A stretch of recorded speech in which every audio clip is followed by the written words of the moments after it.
Hello everyone. Today I'm going to show you how to create dimensions in your two-dimensional shapes. So basically I'm going to start with the rectangle shape, since it's an easy shape to add dimensions to. So I'm going to go up to the rectangle tool and click on the rectangle. I'm going to go ahead and just create a rectangle any size, it doesn't really matter. And I'm going to hit escape to get out of the rectangle tool. Now to add dimensions, you'll notice at the top of your screen on the ribbon there's a dimension button. This is going to place a dimension in a 2D or a 3D sketch. So I'm going to click on dimension. And now the point of dimensions is to go ahead and tell the software how long you want those lines to be. So in order to add the dimension, I'm going to go and click on one of the lines. And notice it's already ready to create the dimension. So I'm going to drag it up a little bit so it's nice and neat so I can see what the dimension is.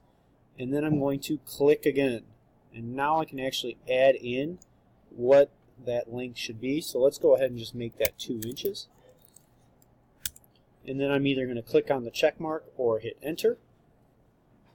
Now notice I lost my object, or at least part of my object, because it is now too large for the screen. So I'm just going to use my view cube and click on front to get that object back in view.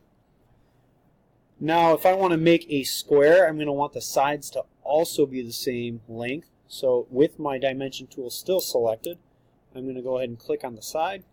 I'm going to drag over so it looks nice. Click again. And I'm going to make that 2 inches as well. You actually don't need to add inches in. If I were to write 2, that would work as well, because the software knows that you are working in inches. And I'm going to hit OK.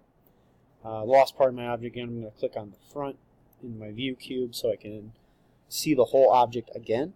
And there I have a 2x2 square.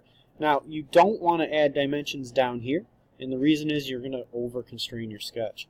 So if I tried to add the dimension and I click down, notice it's already 2, and I click again, it's going to give me a warning that says, hey, adding this dimension will over constrain the sketch. Do you want to do that anyway? It's a driven dimension. You're going to say, no, I don't want to do that, just hit cancel. Okay. Another way to dimension, and I'm going to go ahead and escape out and move my screen over a little bit. So I'm going to click on the rectangle tool again, and I'm going to click one time, and you're going to see as I move my mouse, it's going to actually have dimensions that are showing up. Right now, one of my lengths is 1.492, and the other side is 1.239.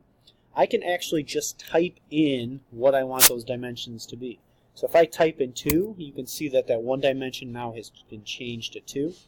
To get to my other dimension, I will hit the tab button, and then I can also type in 2, and then hit enter, and that also created a 2x2 square. So whatever you're more comfortable with, that's 2 different ways to create those dimensions. Okay. Now let's say I want to create a line that goes from here to here and then dimension that. It gets a little bit more tricky.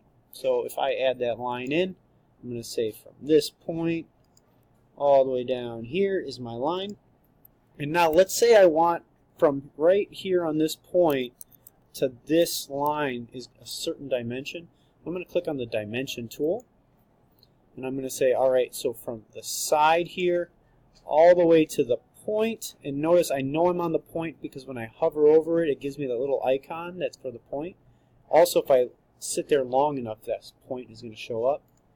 I'm going to click, and then I can say, hey, from that line to that point needs to be a certain dimension. So I can go ahead and say, hey, let's make that 0.5. And then let's say from the bottom to this point. So I'm going to click the bottom, and I'm going to go over and make sure I get that point image. Drag over. I can say that's 0.5. And there you go. I have dimensions from the point to the side. You just really need to make sure that you are finding where the point is and you're not finding where that line is as well. That's all I'm going to show you today, so thanks for watching.